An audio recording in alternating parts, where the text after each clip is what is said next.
Hello, and welcome to the 2014 GFSI Leadership Series, brought to you by SafetyChain Software and Food Safety Tech. My name is Rick Byros. I'm the president and founder of Food Safety Tech, and we're excited to kick off the first event in this series, SQF, The Road Ahead, with special guest speaker Robert Garfield, Senior Vice President of the Safe Quality Food Institute. Food Safety Tech is very proud to be the media sponsor of this important series, for which we have had more than 1,200 registrants so far. We have a lot of valuable information coming your way today, so we're going to get right to it. And now it is my pleasure to introduce you to our moderator for today's webinar, Barbara Levin, Senior Vice President and co-founder of SafetyChain Software. Barbara? Thank you very much, Rick, and welcome everybody to today's event. Before we start, I'd like to thank you, Rick, and the entire Food Safety Tech team for being the media sponsor of today's event. It's very exciting, and we're very excited about today's kickoff. Before we begin, let me give you a couple of housekeeping announcements. If you're having technical issues during the conference, we know that the WebEx version of a reboot can log out and try logging back in, or you can send a chat to our host. If none of that works, you can call WebEx technical support directly at 877-509-3239. SafetyChain will be sending everybody a link to the recording by close of business on Tuesday. Also, if you're not in full screen view for privacy reasons, you can see your name and the name of the host and panelists only. You cannot see the names of the other attendees. We will be taking most of the questions at the end of the webinar, but we will take some during. And so if you'd like to submit a question at any time in the webinar, you can go to the Q&A tab. You go to your toolbar in the upper right, click on the down arrow, and you can submit your question through the Q&A tab there, and we'll come out at full screen at the end of the webinar as well, so we can get all of the questions queued up. And our guest speaker has been very kind to say that he'll stay on a little longer if we have a lot of questions, which I suspect we will. So what we're going to be doing today is we're going to address a couple of questions. What's new for SQF this year? Where is SQF going in 2015 and beyond? How will companies be impacted by these changes, and why embracing them is so important? How you can start today to prepare for tomorrow's SQF. How SQF can help you prepare for FDA's Food Safety Modernization Act. And then we're going to take all of the questions from the audience. We'll also tell you how you can get some more information. So with that, we're going to jump right in it, and I am so excited to introduce Robert Garfield. Robert is the Senior Vice President of the Safe Quality Food Institute, and SQF is, as we all know here, an international food safety and quality management program recognized by the Global Food Safety Initiative, or GFSI. SQF is utilized in 30 countries and over 7,000 farm and food manufacturing facilities. Bob has a Bachelor's of Business Administration from University of Cincinnati, a Master's of Science in Agriculture from California State University. Prior to joining SQF and FMI in 2010, he worked for 23 years representing the food industry to regulatory agencies, detailing the scientific and technical interests of frozen food and dairy manufacturers. He began his career in the food industry as a plant and production manager. Bob, welcome. It's so exciting to have you here, and we're going to jump to our first question. So welcome, and I know that a lot of our event today has to do with 2015, but we've seen a lot of exciting announcements from SQF this year. So maybe we can start by having you kind of review for us what's been new in 2014 for the SQF scheme. Well, thank you, Barbara, and thanks for the opportunity to have this session today. We really appreciate it at SQF. We have been very much in in the mode of making our code in our scheme the best possible it can be for all stakeholders, and we're in a mode of continuous improvement, and 2014 has been no exception to that. As you see on the slide here, there are a number of things that we have been doing this year. This is not a complete list, but it's some of the things that we have done this year that I think are important for the people on the phone to hear about a little bit. Of course, one of the things that is required of us by GFSI, and something that we have wholly taken under our belt, is an enhanced compliance program that we think is important for all the stakeholders, the suppliers, the buyers, the certification bodies, and everyone to be a part of. And so we have implemented a compliance and integrity program over the last actual 2 years. And what we've been doing is surveying our suppliers. We are now going to start surveying our buyers on audits. We take information that is gathered from our database, and we, on a quarterly basis, we are sending that to interested stakeholders, primarily our CBs, on their performance and their performance versus other certification bodies and auditors that are out in the field. And we believe that through this process, we are able to help the certification bodies to better understand what their auditors are doing and how they're performing, and ways that they can improve their performance when they go into a supplier and do an audit or an assessment. So that's been a big part, and we're going to see changes in that as we move forward. I know GFSI schemes are all interested in that to try and enhance the product as they go forward, and we're no exception to that. We've also had SQF version 2. What's interesting about that is that every 3 years, I think your audience probably knows that we have to get re-benchmarked by GFSI. And in other words, every 3 years, a committee is formed in GFSI of independent food safety experts, and they decide from a technical, scientific, and administrative basis what is necessary to improve the GFSI benchmark schemes. And then they send out those requirements, and then in order to be re-benchmarked every 3 years and to get that check mark that we are being recognized by GFSI, each scheme has to meet the requirements and has a committee that is formed of independents by GFSI that reviews our submissions to them and says whether or not we pass muster. However, with SQF, we have a technical advisory committee that's made up of all of our stakeholders, our certification bodies, accreditation bodies, suppliers, both from the manufacturing sector and the growing sector. It also includes some of the training centers and others, as well as I'm pleased to announce that Dr. David Atchison has joined our Technical Advisory Council as an advisor to the council this year. So great. That committee meets every twice a year, and we review what the best things and the latest things are needed to improve our product. And we came out in July of 2013, a new scheme, a new version of SQF, and then July of this year we came out with version 7.2, which I'm sure many of your people on the phone are aware of.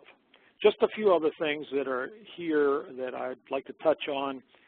We are in the end of preparing a packaging accreditation and a week-long course that will be available to anyone that's interested in getting certified as a packaging organization, and that will be available in October. It's a 5-day course, and we're working with some experts in the area of packaging, and that will be available in October.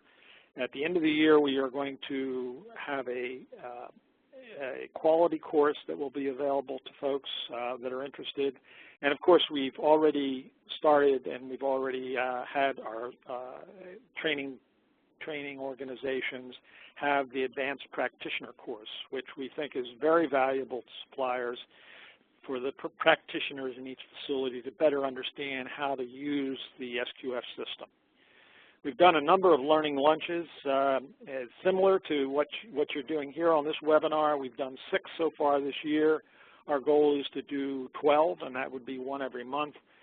And then the last 2 are kind of interesting. They're not part of the standard scheme, but we think they're important. About 3 years ago, when I came to SQF, there was an ethical sourcing code. It's a environmental health and safety code that when we looked at it, we felt it wasn't up to snuff. We hired 2 experts in this area. Between them, they had 60 years experience in environmental health and safety programs. We revised the code. We are in the process of having that reviewed by the Global Social Compliance Program, GFCP, and we're having it accredited by ANAB.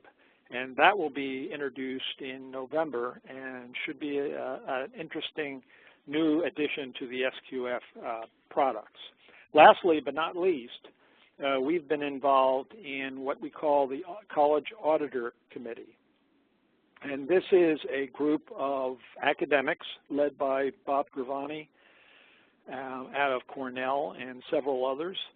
And we charged them with the FMI Foundation to come up with courses that would interest college students in taking a career path towards becoming an auditor.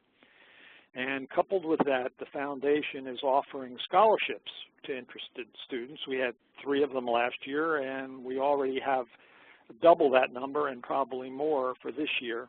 It's a scholarship, and then the winners get to come to the SQF conference and on our ticket, and get to meet all the people in the industry.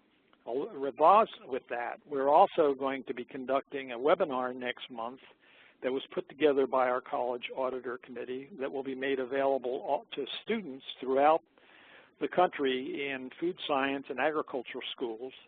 And the name of the webinar is going to be called the Best Kept Secret in Food Careers.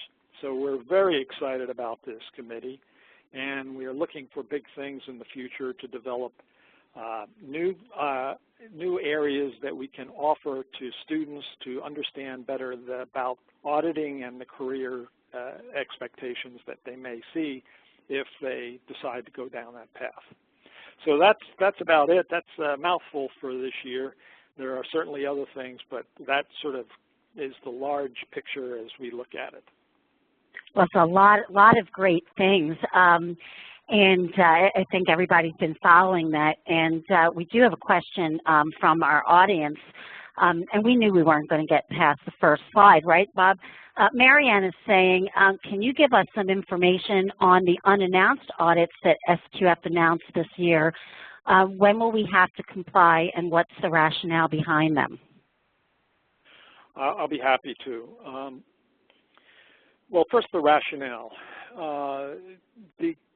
When I've talked with government officials, when I talked over the last few years with consumer groups and with others that are stakeholders in this, consumers and consumer groups, the one thing they have that has gotten really my attention is the fact that they say, well, we think your code and what you're doing is good, but the problem we have is that, they always know when the auditor is coming.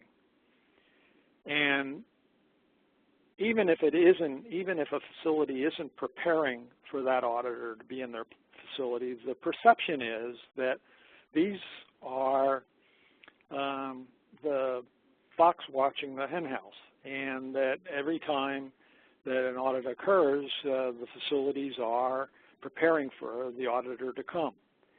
And this is not the way it should be. Further, we put this question to our Technical Advisory Council, and there was agreement amongst the council that a facility should be prepared 24 hours a day, 7 days a week, 365 days a year for an audit. It's not something you prepare for on July 7th to be audited. It should be something that you're prepared for all the time. And so in order to do that, we decided that what we would do would be to have one audit in every 3 years during what we call an audit cycle of 3 years that would be unannounced. And the particular certification body and the supplier would choose which year that would be. So let's say it's 2014 and the cycle now is 2014, 15, and 16. The CB and the supplier would say, okay, I'm going to do 2015 as my unannounced audit. Now, one has to understand that the audit or a GFSI certificate, and more relevantly, an SQF certificate, is only good for 1 year. And so there is a 60-day window when a certificate has to be renewed. And so let's say you choose 2015 as your year that you're going to get your unannounced audit. And your certificate is up at the end of July, July 30th. That means that an audit can be expected anywhere from July 1st to August 31st. And so that's your 60-day windows. So if you chose that as your unannounced audit year, you can expect an audit in that 60-day window. They won't tell you what day, but certainly it won't be Friday afternoon when the auditor will show up. So this is a gradient approach. We think that this is a good gradient to start this program out.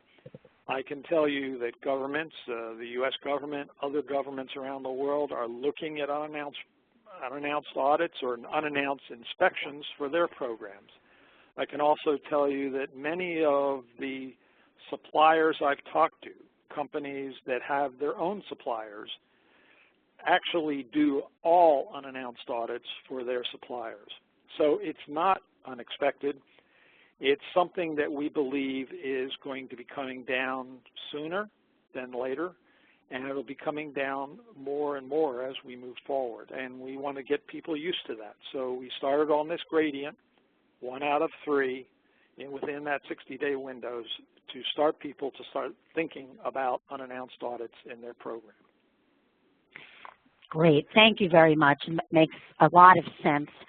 A reminder to the folks in our audience, if you would like to submit a question, if you go to the toolbar at the top of your screen and click on the right-hand arrow, you can click on the Q&A tab, and we will take as many of those as we can as we go along. So let's move on to, it's hard to believe, but 2015 is not that far away, Robert. And where do you see SQF going in 2015 and beyond? Well, certainly those first 2 bullets that you have on the slide are things that we're going to be focusing on, enhanced compliance programs, to help all stakeholders understand how they're doing in relationship to their other organizations that are similar. We'd like to expand that through our database reporting for suppliers as well. For example, someone in the bakery industry or dairy industry, how they are doing compared to others in the baking industry and dairy industry as a whole, and especially for non-compliances, to understand where the non-compliances are coming from in specific industries. Those kinds of things we're hoping through our database reporting system we'll be able to tell people about so they can understand how to better their program. We're also looking at other cooperative agreements. This year we reached an agreement with the American Feed Industry Association. We're working with them on their Safe Feed, Safe Food program. We're also just signed, and I know it's not 2015, but we're going to be looking at more in 2015 with this agreement with the Mexico Calidad Suprema. I actually went down to Mexico City last week and we signed this agreement to work together on the Mexico Calidad Suprema, which is a quality assessments program. And what our goal is to have a way so that if someone is interested in getting the MCS or Mexico Calidad Suprema seal, as well as doing an SQF audit, that we could send an auditor in that has qualifications on both those programs and conduct both of those audits in one session to help save some money and time for the suppliers that are interested in that program. And so we're looking at 2015 as working in collaboration and working cooperative agreements, not only in the private sector, but we're also looking at government agencies and how we can work cooperatively with government agencies to do the best we can to make things work for everyone, all stakeholders in the industry. We're expanding our language alternatives probably in early 2015. Folks that go to our website are going to see it translated, able to translate it into Spanish, French, Canadian, Japanese, and probably Mandarin, if I'm not mistaken. But we're going to translate that into several languages, as well as our documents will be translated into several language alternatives. We've done a lot of training, as you heard, in 2014, and that's going to expand. We're going to do a lot of subject matter training. We have already lined up some training materials on allergen and management commitment, and of course expansion of the advanced practitioners course and things. And lastly, we have on there some industry-specific guidance. We've done this before for the egg industry, for other industries, but we're looking at expanding this in 2015. We've already had requests from the confectioners and the dairy industry and the tree fruit industry to put together specific guidance on implementing the SQF programs within certain industry sectors. So that's just going into right now, 2015. There's a lot there, and we're looking forward to getting at it in 2015. There certainly is. We have a question from Charles. Charles is asking, does SQFI do audits directly at all, or are all audits done by third parties?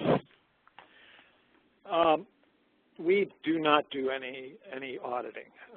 The interesting thing about a GFSI accredited third-party program versus other programs is that GFSI does not permit a scheme like SQF or BRC to do auditing. It's a separate function that's done independently from SQF. So there's that independent factor there. We are not auditing. We monitor what the auditors are doing. We monitor what the certification bodies are doing. But we develop the scheme. We develop the code. We monitor the compliance with the code. But we do not audit. And we also have organizations. In our case, we have two.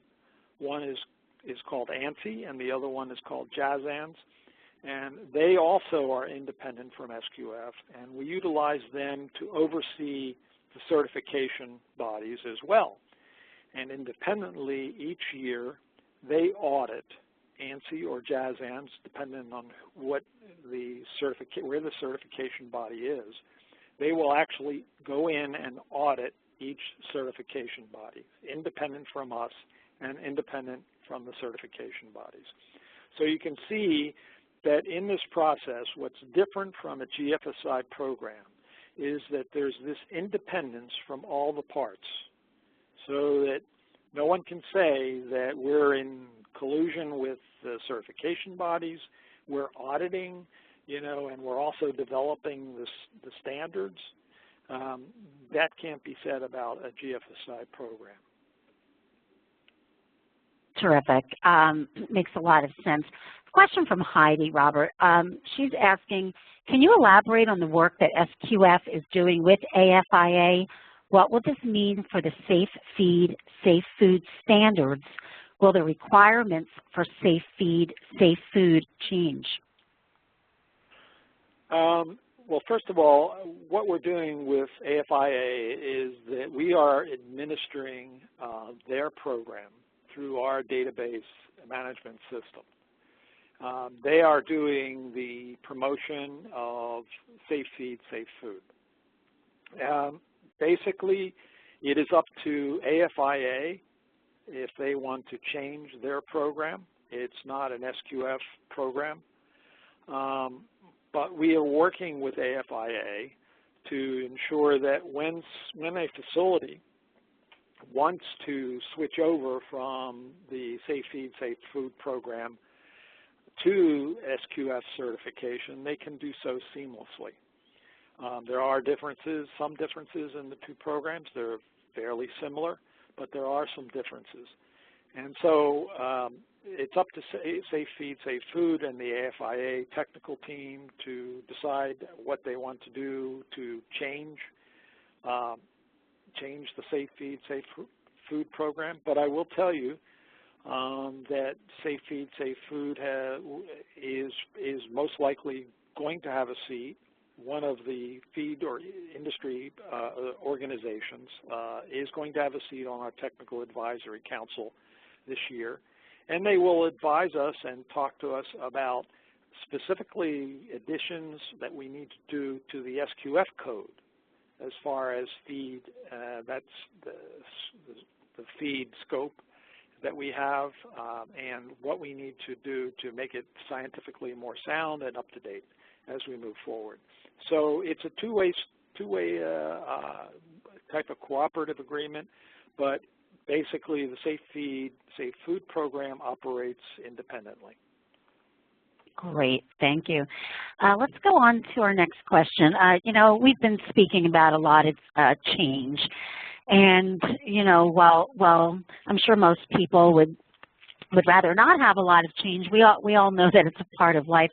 Why is embracing these changes with SQF so important to industry?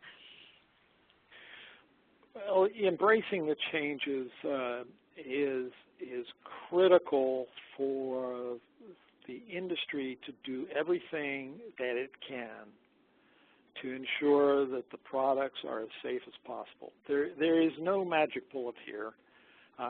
There are no expectations that there ever will be a magic bullet that says, if you do this, you will have no problems whatsoever.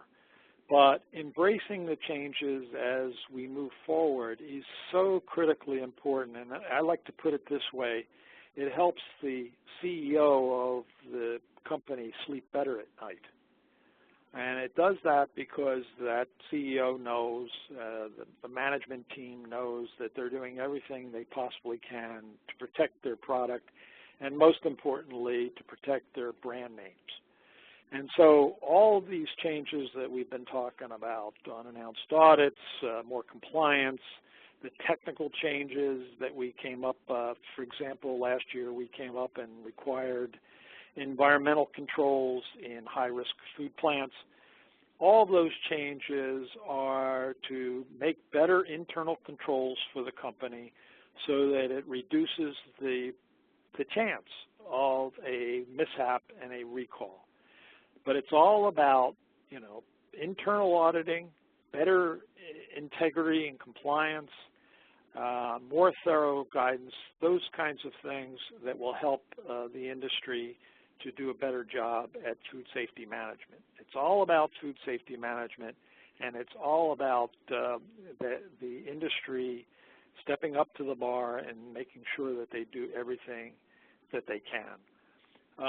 And then also, it's also important to understand that the regulatory climate, and I know there's a slide a little bit later on to talk about FSMA, but the regulatory climate will be changing in the next few years.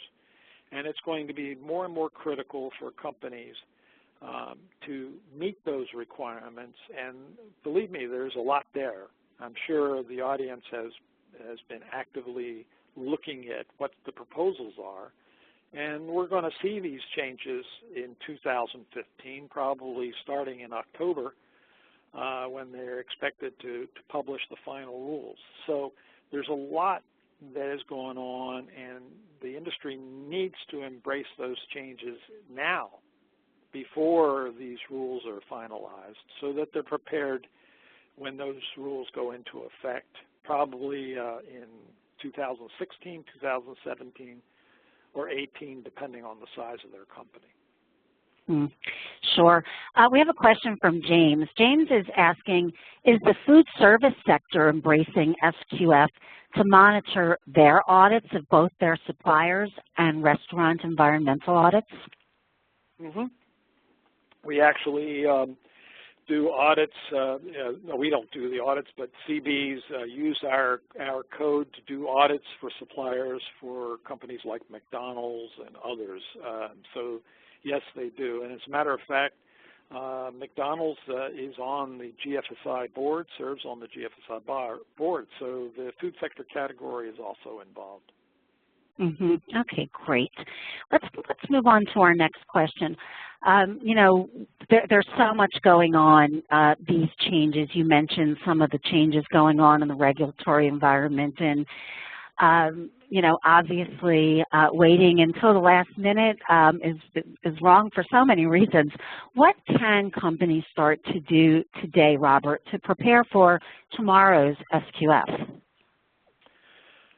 Well, that's that's probably the meat and potatoes of what you're talking about there, is the meat and potatoes of everything we do. You know, when we do regularly, we go out and do what we call information days, where we spend time with people that are interested in a GFSI or SQF program. And I put a slide up there, and I say, you know, well, if you're interested in doing SQF to get a certificate, to put a certificate on the wall because your buyer says, I want you to become a GFSI certified, and if that's the reason you're doing it, then that's the wrong reason, and you should get that out of your mind, because it's not about getting a certificate. And oh, by the way, since FMI represents the retailers, I give the same message to the retailers as well. I will, you know, tell them the same thing, that if you're going out and telling your suppliers that you want them to get a GFSI certificate, that's the wrong message to send them, because it's not about getting a certificate. It's about getting the commitment of management towards food safety management, and then changing the culture of the facility. That's all important.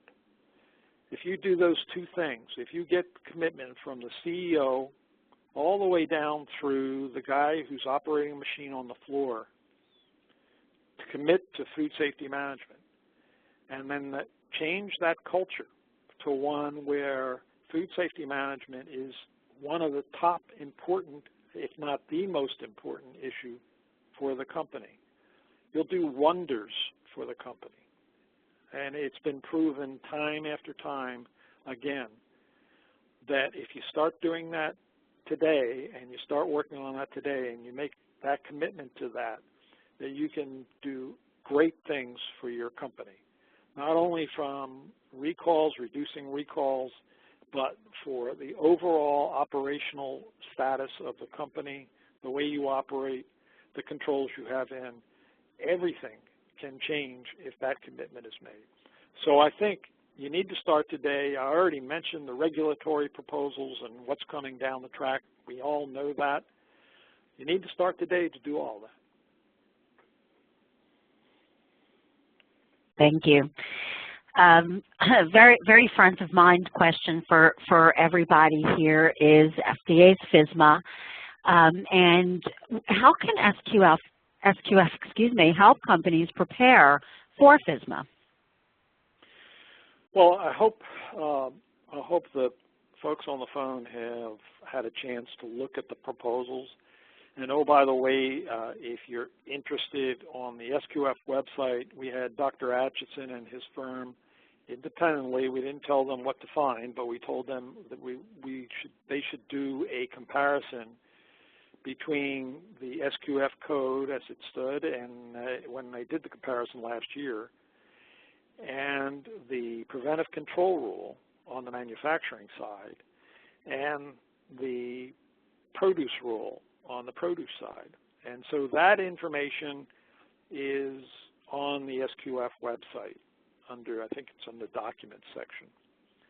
I would suggest, whether or not you're into SQF or you're an SQF adherent, I would suggest to everyone on the phone that you download that information and you take a look at it and you look at what's being proposed by the government under the preventive controls and the produce rule. And I understand that these will change, probably, especially some of the issues on the produce rule. But the preventive control rule, I can tell you, is probably, there's going to be some additions, but I don't expect it to change too much. Take a look at that and see where your company stands at the current time. And I would further suggest that you get an independent person from the outside to come in and look at your company, look at your facility, look how you compare. And then you'll have a really better understanding of where you stand when these rules are finalized, probably in October 2015. You got to keep in mind that, yeah, they're finalized in 2015. You'll probably have a year to 3 years to comply, but really to get that management commitment and develop that culture to make that work, you need to start now. You can't wait till this thing comes out as a final rule. So I would suggest they do that. There are other rules coming down. There's the Canadian Food Inspection Agency is looking at new rules. I know the Mexican government is looking at new rules. And so many of the governments around the world are probably going to be looking at these things. So the time is to start now, to start analyzing where your company stands in regard to these proposals that are coming down. Great, thank you very much. What we're going to do now is give everybody a little bit of additional information and then go to the questions from the audience. I see we've got a lot of questions that are queuing up. Again, if you go to the right-hand side of your toolbar, click on the down arrow on the far right-hand side, and then you'll see the Q&A tab, and we're going to get to those in just a moment. Let me give everybody just a little bit of additional information.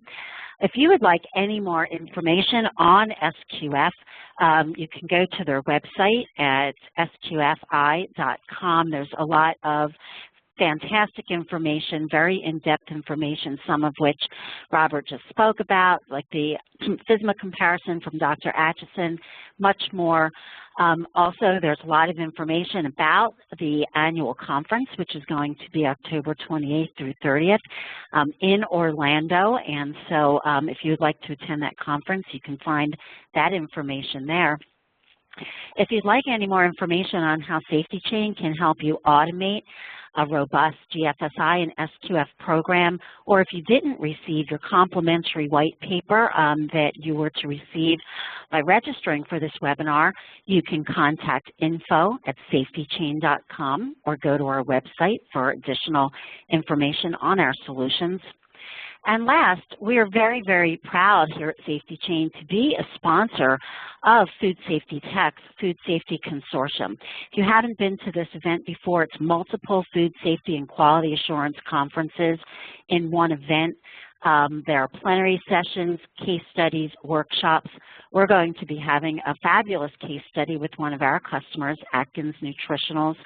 SQF's technical director, Leanne Schuboff, will be presenting, and you'll have a chance to meet her. And as a registrant of this webinar, if you put in the code webinar, you will get a 10% discount. So hopefully we'll see many of you both in Orlando at the SQF conference and in Schaumburg at the Food Safety Consortium. And with that, we're going to get to the questions that we've got lined up for you here. And let me get to these. So Shireen is saying, I heard that FSMA is changing from HACCP to HARP-C. Is there a big difference between the two, and does that have an impact on SQF certification?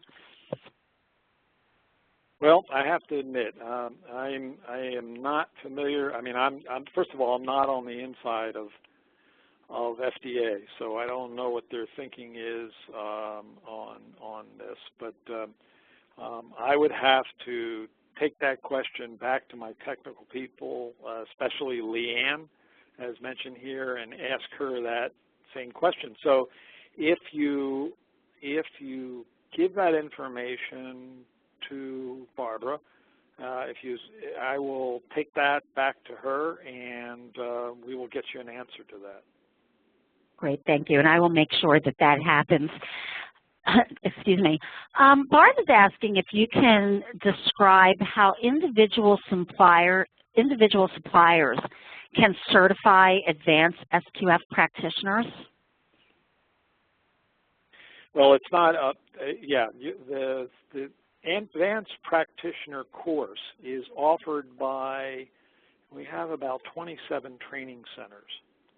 And it's I think it's a 2-day course that is offered by the training centers.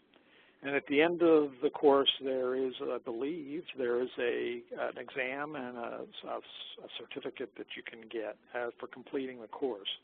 And so if you go to the SQF website and look at the training centers, you can see, look them up and find out when they are offering. Those that are capable of offering, not all of them can do it, but have the qualified personnel to offer the advanced practitioner course. And you can sign up for one of those courses. They're all over the country. So they're available everywhere. We will also, and unfortunately, we were offering the course at the SQF International Conference, but it's already been sold out. So we've been looking at maybe offering a second one, but I'm not sure that that's going to happen. But for the most part, this is something that SQF offered to our training centers. We get no remuneration for that. That's something we do for the training centers, and it's up to them to offer the course, to decide how they're going to teach it and when they're going to teach it. But it is available right now at different times of the year. Okay, great, thank you. What I'm going to do right now is I am going to take us out of full screen because I'm getting a couple of chats that some folks are having trouble seeing the Q&A tab. So everybody should be able to see the tab now on your lower right-hand side of your screen, and just simply enter your question there and hit send, and and you should be able to see that now. We're going to go back to a question from Alex, Robert, and this is on the unannounced audit, and he's asking, or I shouldn't say he, I guess Alex could be a he or a she, is the unannounced audit the only unannounced audit in the 60-day window? Is that the only audit in that year? Yes. And we designed it that way. I know there are some other schemes that currently have an unannounced audit alternative. It's an option as a separate audit during the year, and you'd have to pay for a separate audit. So that would be like in a 3-year cycle, you might have a 4th audit, which would be unannounced. We decided that rather than strap people with another audit during the year, that we would include it in the 3-year cycle as one of the audits in the 3-year cycle. So it's a regular audit that is done during that 3-year audit cycle. And so it will not be an extra audit during the year. Okay, great, thank you. A question from Doug. How does SQF differ from other food safety programs? Well, that's an interesting question, and it's a complex one. We are, and without getting too much into the complexity of it, there are a couple of GFSI programs, ourselves, BRC, and an organization called IFS. BRC is the British Retail Consortium. They're out of the UK. and IFS is out of Germany. And ourselves are 3 of the 9 benchmark schemes with GFSI that are based on ISO guidance and are based on Codex Alimentarius Commission principles. And our schemes are, you know, from a foundation standpoint, are very similar because of that. There are similarity in what we do. And they're based on the product and process that each facility, and we all share a common belief that each facility is unique and each facility develops its own culture. And it's important for each facility and the processes involved to develop their own programs. Where we differ is, I guess you might say, it's because of where we started out and where we are based. The SQF program was founded in the U.S. It's been here in the U.S. for the last 12 to 13 years. It is based on very much on what U.S. retailers and manufacturers decided that they thought were important food safety principles and what was important for us, and that's the basis of it. Now, we are an international code, and we do ascribe to international food safety issues and work on internationally, but the foundation is from the U.S. I think you'll find that the UK and the German schemes are a little different because of that, and because of those kind of things, you know, they've evolved a little differently. Each of the schemes has evolved a little differently, and we have practices that are and guidance that is different depending on the primary group that is overseeing that particular scheme. So that's where the difference is, and you'll see that. I mean, if you compare SQF, BRC, and IFS to one another, you'll see there's a basic foundation, but other than that, there are differences, and those differences, I think, come about more or less from the stakeholders that are involved in developing those programs. Mm-hmm. Great, thank you. A question from Sherry. Can the unannounced audit happen for the first-time renewal audit? We received our SQF certification in April of 2014. Can our renewal audit be unannounced? No, it is the first full 3-year cycle after it. You don't get we don't allow for it to come, you know, you get you get certified, and the next year it's unannounced. We allow that time to elapse for you to get the program under your belt, and then you'll have your unannounced audit during that cycle. So it'll be for the first full 3-year cycle. Okay, great. Thank you. Eric would like to know if there's currently advanced practitioner courses available. Again, I would go to the SQF website, go to the training tab, go down on the training tab. All of the training centers are there. If you start clicking on the tabs of the training centers, they will certainly come up with their websites. It takes you directly to their websites, and it'll tell you where and when those advanced practitioner courses are available from each training center. Great, thank you. And we've put that slide up again so you can see the SQF website URL. We've got several questions along the same line here of how does my company become SQF certified? What's the process, Robert? Well, again, if you go to the website and there's a tab right in the corner, it says Getting Started.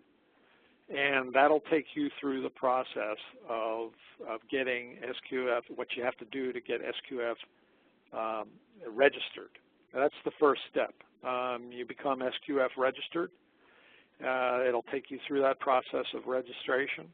And once you're registered, there is a tab under Documents where you can see all of the requirements, the code, the requirements for getting SQF certified. All of that is available there to download for free. And even if you don't want to get registered right away, if you want to see what it takes, you go to that tab that's on Documents, and you can download all the information that's necessary to tell you what needs to be done to get SQF certified. So, but if you have decided that you want to get SQF certified, you go to that Get Started. It'll run you through the registration. You also have a tab that says Certification Bodies. You can go to that. There's 26 different certification bodies that are listed there. If you click on each one, it tells you where they're located, what their specialty is. It takes you to their website. It will talk to you about, give you contact information. That would be the next step of contacting a certification body and talking to them, and probably talking to 2 or 3 different certification bodies to decide which one you like, and then getting a certification body online. After that, after you're registered and you've got a certification body, probably the next step you want to take is you want to do an assessment of your facility, and that could either be with one of the certification bodies or an independent consultant, or you can do it internally yourself if you have the resources. You do that assessment based on the code, the SQF code, and decide for yourself where you're at as far as that code goes. Do you meet it? Do you exceed it, or do you need to do some more work to meet the code? And once you have established that assessment of your facility, then the hard part is the steps that you need to take to make sure that you're meeting the code. So you go through that, and sometimes that can be immediate. More often than not, it takes anywhere from 6 to 9 months to get to that stage for most facilities.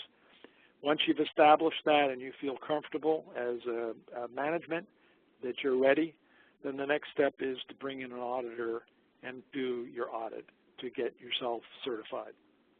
That's it in a nutshell. I mean, there are maybe intervening steps, but that basically is the steps that are needed to get SQF certified. Great, thank you. We have a question from James, and he's asking, relative to regulatory compliance, could SQF be used to aggregate all health department inspections of restaurants and make comparisons? Well, we don't do restaurants. That's not something, we've just, GFSI has just added retail establishments to the scopes of GFSI. In other words, in the future, there will be a scope where audits can be done of retail establishments, such as your food supermarkets. But there isn't currently a scope for food service per se. There is for food service suppliers, but not for food service itself. Okay, great. Kenley is asking, what are the correlations with SQF certification and HACCP certification, and what are the differences? They're part the same and part different, aren't they? Well, if you look at the code, it explains it. I mean, if you look at Module 2, the requirements in the SQF code, if you go to that section, they need to have everything that's required under HACCP, Food Safety Management, Food Safety Plan. All the requirements that are there are in Module 2. But the SQF code goes way beyond that, as anyone that has done it or looked at it before would know. So HACCP is part of it, but it is just part of it, not the end game, so to say. Mm-hmm. All right. Here's a question that I remember from the Information Day in Chicago. This is from Earl. Will there be an indication on the report or certificate if the audit is unannounced? Yes, we are working on that as well, to have something on the certificate so that the supplier can let their buyers know that they passed and they have had an unannounced audit. So the answer is yes. Good. Excuse me. Let's see. Back to, this is from Dennis. Regarding unannounced audits, what is SQF's position for worst case scenario? Plant undergoing a customer or regulatory audit at the same time, or part of the staff is away or traveling, and lack of staff for another audit? Well, let me answer this by saying that whether it's announced or unannounced, those kinds of things can happen. And you know, the regulators can show up at the same time as an announced audit. Regulators usually don't announce when they're going to come, especially federal regulators. So you could be in the middle of an SQF announced audit, and a federal regulator shows up at your door and says, I'm here, shows his badge and says, I want in, and you must comply with that. People can be away at any time and during an announced audit. But here's the thing. You need to be ready 24 hours a day, 7 days a week, 365 days a year. I had a call with one gentleman who said to me, you know, we're a small plant. We have 25 people, and I'm the plant manager, and I have one SQF practitioner, and that person's the only person that really understands the SQF system. What if they're away? What's going to happen? No one's going to be able to conduct the audit, the unannounced audit. And I was thinking to myself, I've run plants for 10 years myself prior to getting to government affairs in Washington. Are you telling me that there's only one person in the plant that understands your food safety management system? Is that a recipe for potential disaster if only one person understands that system? There needs to be multiple people. All the operations people need to understand that food safety management system. And that's basically your SQF system. And they need to be able to do that so that at any time, whether the practitioner is in a dental chair or whether they're sick or whether they're in a traffic accident, somebody can pick up and run that program as well. It's not just talking about when you get an unannounced audit. It's any time, 365 days a year. And so it's important to have those multiple layers, whether you've got 20 people or you got 200, to be able to operate the system. It's critical. It's critical for that culture. It's critical for the commitment, and it's critical for it to operate efficiently. Yeah, well said.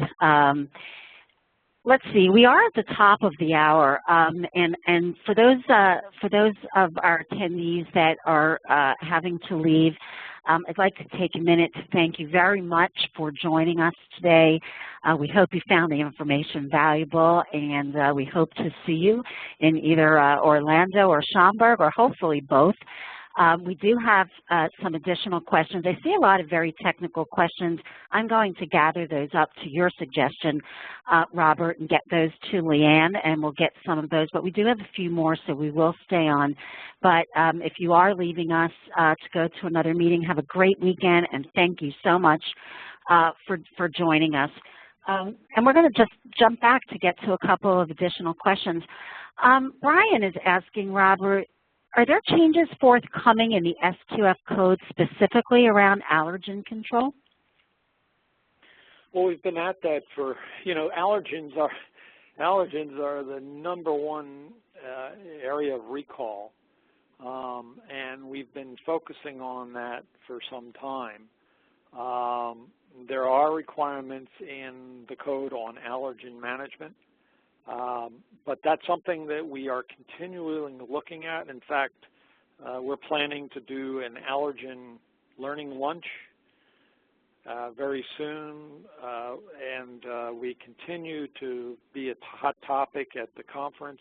But I can't tell you right now whether we're planning any changes. I don't foresee any changes on allergen management in the code in the near future.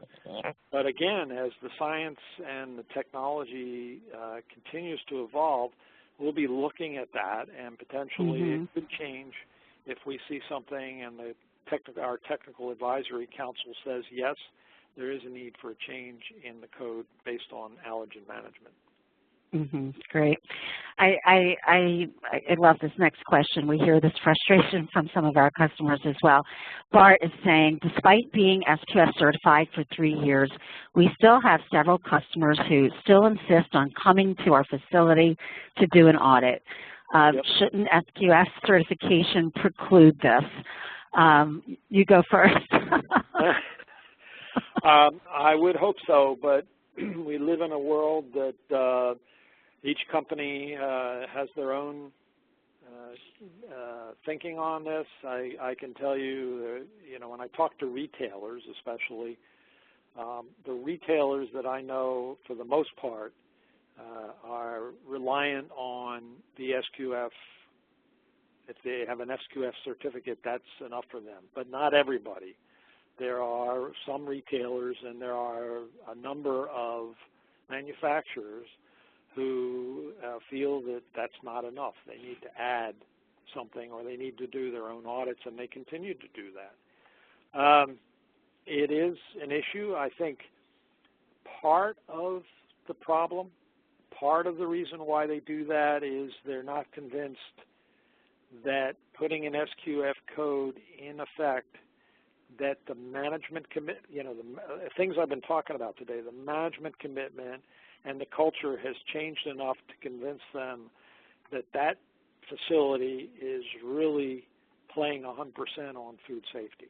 And potentially, when we get to the point where they're convinced of that, I think we'll see a lessening of other companies saying we need to come in and audit too. Because I will tell you this, I've been at this only 3 years here for SQF. I've seen both sides of that coin. I've seen the side where I've walked into the facility and within a half an hour, I said, oh my goodness, this is a wonderful facility. They really get it. They've got the commitment. They've got the culture. It is fantastic the way this is operating. And I can tell you that I've walked in facilities with certificates and just the opposite is the fact. Really, they do. Who was auditing this facility? Because I can tell you after walking around this facility that things are probably not right. And I say that because we still have that variation between those that are just getting a certificate and those that really get the idea that they need to change the culture of the company. When we get to the point, and we will get to that point, where facilities are saying, I'm doing this because I am committed 100% to food safety management, I think you're going to find that other buyers, whether they're manufacturers or retailers, are going to say, okay, we're convinced. The SQF code or the BRC code is enough to satisfy us. But we aren't there yet. Yeah, well said. Question from Ileana. How would SQF assess if a plant embraces a food safety culture? What's the main criteria for an auditor? What is the main criteria an auditor would look for besides a commitment letter signed by management? That's a good question. Auditors are, it's not floors and walls and ceilings. That's not what auditors are looking for. What auditors are looking for is the soft side of auditing. What we call the soft side of auditing is that skill of assessing the employees, assessing the management, assessing, going up and talking to employees, understanding when was the last time they had training? When was the last time, did they have an incident that occurred, and how quickly was that incident taken care of by the managers or the supervisors? As a supervisor, how do you handle an employee that has a problem with food safety problem or an issue? Those kinds of questions and that kind of an assessment and looking at the facility holistically is a way that an auditor determines whether there's the commitment and the culture there in the facility, not by just assessing if the walls are clean and the floor is clean and the records are straight. Right. Lauren is asking if there's going to be a specific code for animal nutritional and dietary supplement manufacturing. Interesting question. We haven't considered it, but it's always a possibility. Nutritionals, we're doing packaging. We're doing all kinds of things now. We're going to start doing retail. I don't know if it's ever been put to GFSI that we should get into the retail, the nutritionals market for doing audits, but it's certainly a possibility. Mm-hmm. Great. A question from Marcia. Where does the technical expertise for designing pest management programs come from for SQF? Comes from our technical team, Leanne and her team, and the experts who are on our technical advisory council.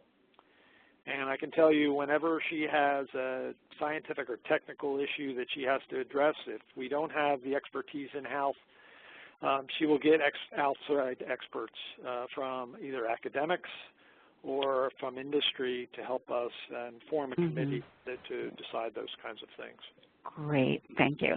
I think we just will take one more here. I see a couple questions around this, a few varieties, but in general, is it best practice to have an SQF practitioner on staff?